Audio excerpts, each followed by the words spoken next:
In this quick video I'm gonna tell you how to hide your TikTok account from other people. And this method TikTok will not suggest your account to other people. So please watch the video till end and also give a like to this video. So let's get started. First of all, open your TikTok, then tap on me option in the right bottom corner. Now tap on three dots in the upper right corner. Now tap on privacy,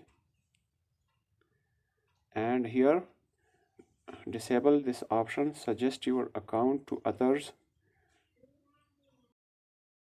Disable this. Now it is on.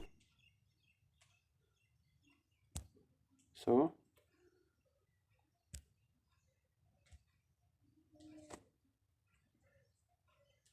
now TikTok will not suggest your account to other people.